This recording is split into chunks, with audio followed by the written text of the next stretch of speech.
Guys, ഞാനാണ് guys മണി Salalah നാടൻ യൂട്യൂബറാണ് guys. ഞാനുള്ളത് 5ാം നമ്പർ ഉള്ളത് ഒരു ഗുഗൻ്റെ ഉള്ളിലാണ്. ഗുഗൻ്റെ ഉള്ളിൽ എന്ന് പറഞ്ഞാൽ പണ്ട് നമ്മൾ ഒട്ടകം അറുത്ത് എന്നിട്ട് പാഞ്ഞ ഭാഗമുണ്ട്. ഒട്ടകത്തിൻ്റെ കാൽപാദം പതിഞ്ഞ സ്ഥലത്താണ് ഞാനുള്ളത്. വലിയൊരു മലൻ്റെ ഇത് ഗുഗയാണ്. ഗുഗ വെച്ചാൽ ഗുഗല്ല, ഇത് പാറൻ്റെ ഉള്ളിലാണ് ഗൈസ് ഞാനുള്ളത്. കാണിച്ചു തരാം. അങ്ങോട്ട് വരി. ഇതിൻ്റെ ഉള്ളിൽ ഇരുട്ടായതുകൊണ്ട് നിങ്ങൾക്ക് കാണേണ്ടത് അറിയില്ല. ഒന്ന് കാണിച്ചു തരാം. അങ്ങോട്ട് നോക്കി. ഇതാണ് അതിൻ്റെ ഉൾഭാഗത്തേക്ക് ഇങ്ങനെ പോയി കഴിഞ്ഞാൽ അങ്ങനെ കയറിയിട്ട് എന്നമാതിരി ഈ ഭാഗം കൊണ്ട് പോയി കഴിഞ്ഞാൽ ഭയങ്കര ഇതാണ്. പിന്നെ ഇവിടുന്ന് ഇറങ്ങി വരുമ്പോൾ കോണി സ്റ്റെപ്പാണ് ഇതിൻ്റെ ഉള്ളിൽ കൂടി. നമ്മളെ കാൽപാദം ഒട്ടകത്തിന് അടുത്ത കാൽപാദത്തിൻ്റെ ഇതാണ് കാണുന്നത്. ഈ ഭാഗത്ത് വന്നാൽ ഇതാണ് ആ പാറയാണ്. ഇത് ഗൈസ് നമ്മൾ പറഞ്ഞ സ്ഥലം കാണും, പാറയാണ്. ഇത് അങ്ങോട്ട് നോക്കി. ഇതാണ് ആ സ്ഥലം.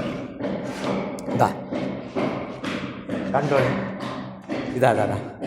ഇതാണ് ഒട്ടകത്തിൻ്റെ കാൽപാദം പതിഞ്ഞ സ്ഥലമാണെന്ന് പറഞ്ഞില്ലേ. ഇതാണ് നമ്മൾ ഇത്രയും കാലമായിട്ട് നമ്മൾ ഈ ഭാഗത്ത് വന്ന് ഇപ്പോൾ എല്ലാവർക്കും കാണിച്ചു കൊടുക്കാൻ പറ്റിയിട്ട് വലിയ സന്തോഷമാണ് നമുക്ക്. ഒട്ടകത്തിൻ്റെ കാൽപാദം പതിഞ്ഞ സ്ഥലങ്ങളാണ് ഇതൊക്കെ. അവിടെ നോക്കി.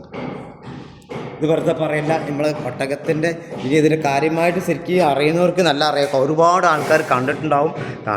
കാണാത്ത ആൾക്കാർക്ക് വേണ്ടിയിട്ടാണ് ഈ വീഡിയോകൾ ചെയ്യുന്നത്. കണ്ടവർക്ക് പിന്നെയും കാണാം. ഒരുപാട് മാറ്റങ്ങൾ വന്നിട്ടുണ്ട്. ആ മാറ്റങ്ങൾ വന്നിട്ട് ഇതിനൊന്നും സംഭവിച്ചില്ല. ഇത് അച്ചേക്കനായി കാൽപാദം തന്നെയാണ് കാണുന്നത്. കണ്ടങ്ങൾ അതെ വരി ഞാൻ കാണിച്ചു തരാം. വീഡിയോയിലോട്ട് വരിക. ഇതിൻ്റെ ഈ ഭാഗങ്ങളാണ് നമ്മൾ കാണുന്നത്. കാൽപാദം പതിഞ്ഞ സ്ഥലങ്ങളാണ് കാണുന്നത്. ഇനി ആ ഭാഗത്തെ പണി ഇവിടെ നടന്നുകൊണ്ടിരിക്കുകയാണ്. പണികളും കാര്യങ്ങളൊക്കെ നടന്നുകൊണ്ടിരിക്കുകയാണ്. പിന്നെ എന്ന മാറ്റാൻ ആ ഭാഗത്തേക്ക് വന്നു കഴിഞ്ഞാൽ ഇതിങ്ങനെ വന്നു കഴിഞ്ഞാൽ പണികളും കാര്യങ്ങളും നടന്നുകൊണ്ടിരിക്കും. മേലൊക്കെ ഒരുപാട് ഡെക്കറേഷൻ കാര്യങ്ങളൊക്കെ നടന്നുകൊണ്ടിരിക്കുന്നുണ്ട്. അതങ്ങനത്തെ വലിയൊരു മടയായിട്ടാണ് കാണുന്നത് ഗൈസ്. അതെ നോക്കി കണ്ടോ, കാൽപാദം പതിഞ്ഞ സ്ഥലങ്ങളാണ് ഒട്ടകത്തിൻ്റെ. ഇതിങ്ങനെ പോയി കഴിഞ്ഞാൽ ഈ ഭാഗത്തേക്ക് ഇറങ്ങിക്കയറാനുള്ള സീഡിയാണ്.